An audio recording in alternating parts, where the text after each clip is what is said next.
Hi everybody, welcome. My name is Tom Wolf and I am here today with Cici Peng. Cici is from China originally and now she is a student at the Academy of Art University. Today I'd like to talk to her a little bit about her thesis project called The Persistence of Memory. Welcome Cici, how are you today? I'm great. How are you? I'm doing great. It's great to have you here. So, what Thanks. I'd like to talk to you about is your thesis project. But before we get into that, maybe we could talk about your background in photography and what was the thing that originally drew you to the medium. hmm Um, I was studying painting Ah, since I was 5 years old, okay. and I was so drawn to art since then. But when I went to college, I decided to do something else. So I chose advertising as my bachelor's major. Okay. But in the program of advertising, they have a lot of course related to photography and other um, media like graphic design and filmmaking. So um, since then, I have took a lot of photography class, but they are all like very commercial classes. But I I I found that I really love photography and I like to take photography as a way of express myself. So I decided to pursue a master degree in photography and learn more about it. That's great. So, your interest in photography is much closer to it as a fine art as opposed to it being something that would be a commercial photography type of pursuit. Yeah. So, as you began to work on your master's thesis here, what were some of the influences that began to circulate through your head as you were thinking about some ideas to photograph? Um, that's strange because um, before I literally start doing my thesis project, I never discovered that I like to photograph public utilities. But when I just started, I look into my photo library. I found that I have so much photographs about this mundane street objects, and then I found that I have already have two projects about these street objects already. Like for my um, nature of photography class, I did a project about bus stop for the final, and the concept class I did the um, it's also anyway it's also about the street objects. So it's really strange, and I don't know why, but I just think, oh, this is what I gonna do, and this is what I want to do. I'm just doing this. In in your artist statement, you talk about how these things sort of stimulated memories of your childhood, and it had you recall how China was more of a rural country, and then the rapid development of industry and commerce kind of changed the landscape of the land. Is Oh uh, yeah. is that something that was important to you?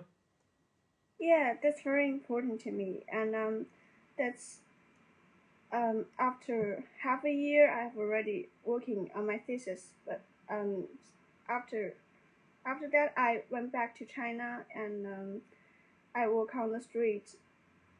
Then I a lot of memories going back to my mind, and I realized this is the reason, and Uh, this is the source to why I want to do this.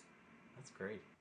So you're in San Francisco now. Do you see any difference between the utilities that you photographed in China versus the ones you see in San Francisco? That's a lot difference. Um, like first, there are some different kinds of public utilities here and in China, and second is the look of them is very different. Like China, they still don't have um as good as the public resource as here. So like in here, when I want across the street, there have a button, and I can push the button, and the green light will turn on. But in China, we just wait. There's no button like that. And um,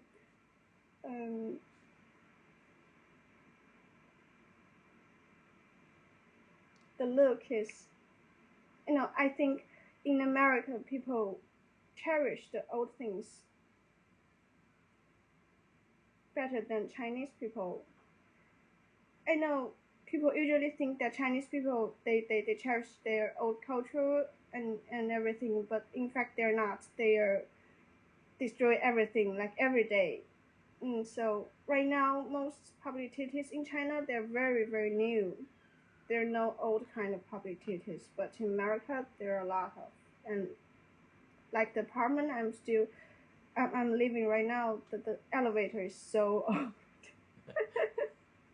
Is that a good thing or a bad thing? I think it's a good thing. Yeah. I don't like people destroy them, but they're still usable. Sure. And they have character and some patina and a different look to it that shows their age and kind of tells stories about the people that have ridden that elevator. Yeah, yeah, for sure. That's great. Do you think you'd be able to incorporate your images that you took in China with the images that you took in San Francisco? Can they work together in that whole body of work? I'm not sure, but right now I think maybe they can, cause every photo I took, they are the same composition, and always have one thing that stands so still, and the background is so chaos. So I think in the formal part, they can work together. Yeah, and speaking of those backgrounds that are full of movement and life, one of the ways that you achieve that is through multiple exposures. Can you tell me a little bit about your process and how you're able to work all those different exposures together so that it really conveys the meaning that you intend? Um, Basically, I just divide the time. I will go out in the day that they have um, very similar weather, so I can keep my aperture the same. Just divide the time. Are you doing all the exposures within a short period of time, or do you do these over a course of days or weeks or That depends. yeah, Yeah, little depend how long I'm gonna find another public utility. And how do you choose the different utilities that you end up photographing?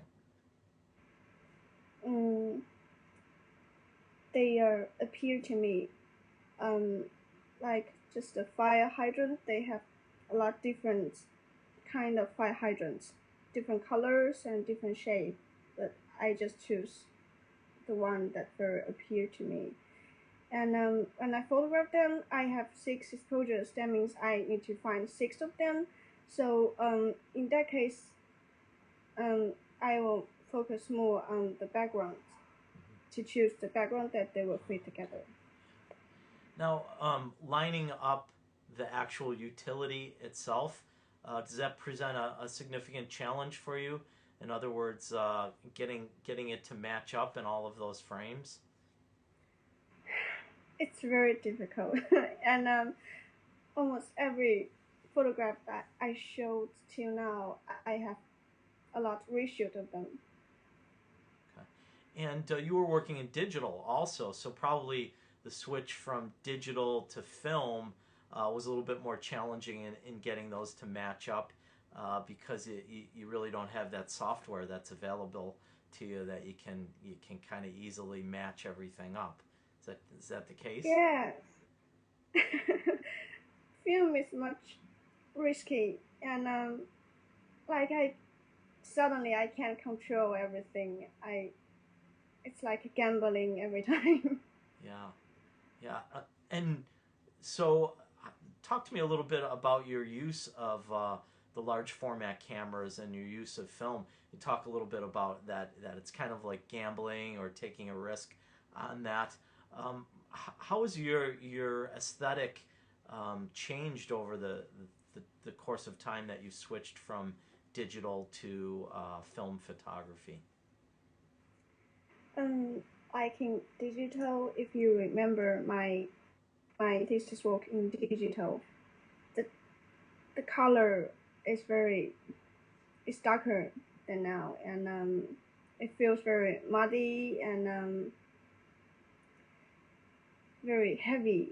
But right now, I think the whole image is more soft, and the color is more vivid and make me happy. Yeah, yeah. That would be my first observation. The colors thought were very much full of life, and there's a certain sense of the image itself is not forced; that it just kind of happens naturally.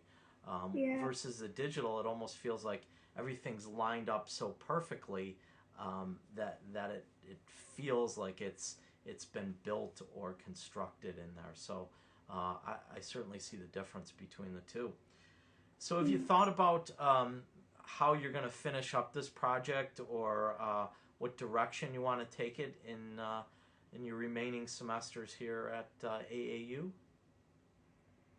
In my remaining semester, I'm just keep shooting and start printing because right now printing is still a very big problem for me. But after graduation, I think I'll continue doing this Yeah, project because right now I have limited um, money and time. sure. But I really want to add more variety to this project. I want to go to different cities and countries to Yeah. have different kind of publicities. You brought up a great point there as far as printing goes. Originally, you were going to print on silk, and Mm-hmm. you've kind of moved away from that a little bit. Have you had any more thoughts or ideas about what kind of materials you'd like to print your work on? Just silk. Just silk. So you're still going in that direction on it. Okay. Yeah, still I'm very sure that I'm going to print on silk. Okay. And how about size? Have you thought about what size you're gonna print your work up at? Mm, right now I'm thinking 30 by 25, but So I pretty don't know. I think I'll still have more experiments on the size. pretty good size prints, 30 by 25. Yeah, that sounds great. Good. Um, so I think that's going to wrap us up here this afternoon. I thank you for taking your time to chat with us today about your thesis project, and I wish you luck down the road Yeah, as you get towards your final review. Thanks, Cici. thank you. Thank you for having me. You're welcome.